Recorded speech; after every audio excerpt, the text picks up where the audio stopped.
Nouvelle constitution, donc nouvelle république, nouveau gouvernement, mais les pratiques administratives restent les mêmes. Après l'entrée en fonction, place au Conseil des ministres, le premier du gouvernement. Sur le perron, au même endroit où la liste a été dévoilée le 2 janvier dernier par le ministre d'État, secrétaire général de la présidence de la République, le tapis rouge est déroulé et la garde d'honneur installée. Le décor donne à voir sur les rituels d'un premier Conseil des ministres. La valse des arrivées a commencé peu après 13 heures.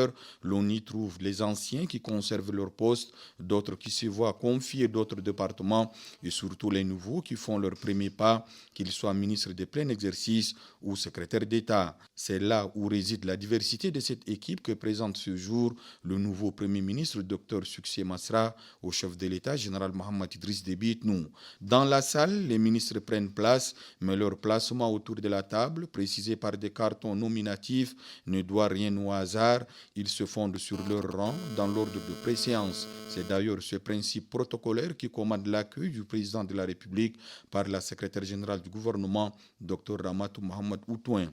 La session démarre. Elle est consacrée essentiellement à la présentation de l'équipe au chef de l'État. Lui qui, en retour, a saisi l'occasion pour fixer le cap en assignant une mission essentielle à l'équipe, celle de l'organisation des élections libres, crédibles et transparentes, devant assurer le retour à l'ordre constitutionnel. Le chef de l'État, général Mohamed Idriss Déby Itnou, a décliné les autres priorités de l'heure que sont la continuité du fonctionnement optimal des services de l'État, l'amélioration des conditions de vie des citoyens, le renforcement de l'unité nationale et la préservation de la paix et de la sécurité des personnes et des biens. Il astreint le gouvernement aux résultats. Mais déjà, le sujet du moment est celui de la crise qui secoue le système éducatif. La question est une sorte de patate chaude pour le ministre de l'Éducation nationale et de la promotion civique, Dr Ndolombaï Sade Njesada, qui se veut tout de même optimiste. Avant même de venir à ce premier Conseil des ministres de la Ve République, j'ai eu à échanger avec les différents membres du syndicat pour pouvoir trouver une solution. Et je pense que nous avons fait des progrès majeurs, espérant que d'ici les jours à venir, on va trouver un terrain d'entente pour que nos enfants reprennent le chemin de l'école. Le secteur de l'éducation domine l'actualité, mais pas moins que celui de l'agriculture, avec en filigrane la menace de la famine cette année. Keda Bala, ministre de la Production et de la Transformation agricole, entend agir sans perdre du temps. Nous devons très rapidement, en fonction des différentes zones écologiques, du nord au sud, d'est à l'ouest, en fonction de ce qui est possible d'être fait, de faire en sorte que les projets qui sont en cours, les projets de production agricole, puissent être activés très rapidement. Les cultures maraîchères qui sont dans les zones possibles, nous allons faire en sorte que cela soit fait très très rapidement.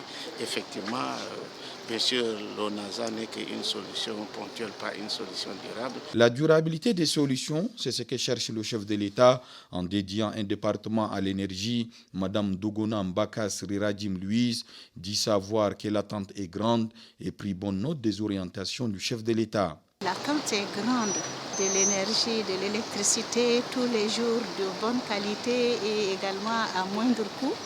Et ça, les hautes autorités ont pris la mesure de cette demande et de cette attente. Je donnerai le meilleur de moi-même avec les techniciens qui ne manquent pas dans ce département. Si Mme Dogona Mbakas Riradim revient dans le gouvernement et se voit confier une autre mission, c'est aussi le cas de notre haut cadre de l'administration, pétri d'expérience. Il s'agit du garde des Sceaux, le ministre d'État, ministre de la Justice et des Droits humains, Abderrahim Brahimi Hamid. Son retour dans le gouvernement, il le place sous le signe de l'efficacité d'une justice au service des citoyens en misant sur le renforcement de la confiance. La justice, elle est décriée. Elle est décriée et c'est une réalité, nous ne pouvons pas la nier. Parce que la justice était faite pour vraiment qu'elle soit rendue de manière juste, équitable, efficace. Et ça nous manque maintenant. Tout le monde le reconnaît, y compris le personnel de la justice. En rejetant la fédération comme forme de l'État lors du récent référendum, les Tchadiens attendent la mise en place des structures décentralisées revitalisées. La tâche est confiée au secrétaire d'État à l'administration du territoire chargé de la décentralisation, Ahmad Oumar Ahmad. Vous savez très bien que notre pays entame une phase très importante dans l'histoire de sa politique, celle de respecter les retours à l'ordre constitutionnel.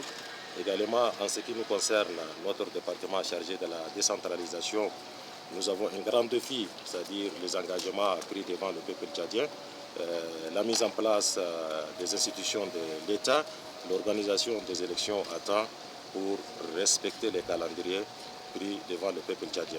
Qui dit décentralisation, dit élection générale, ajouté à d'autres défis endogènes et exogènes. Ce processus nécessite des moyens colossaux. Cela doit provenir aussi des partenaires du Tchad. Charge revient au ministre de l'économie, du plan et de la coopération internationale, Mohamed Assouiti Abakar, de les mobiliser. Jusqu'à présent, le Tchad a fait beaucoup d'efforts en termes de mobilisation des ressources, de ses ressources propres pour financer la transition.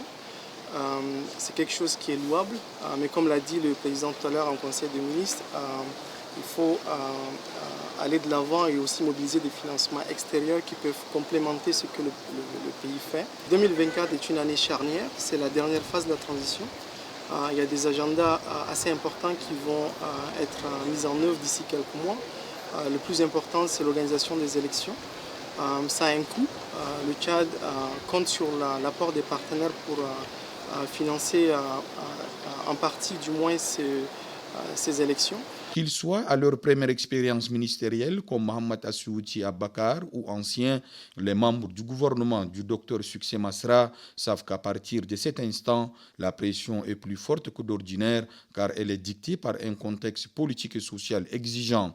Cette première session, comme le veut l'usage, est immortalisée par une photo de famille prise sur les marches du palais Toumaï. Après avoir posé, chaque membre du gouvernement est salué par le président de la République comme pour leur dire « à vos marques, prêts, partez ».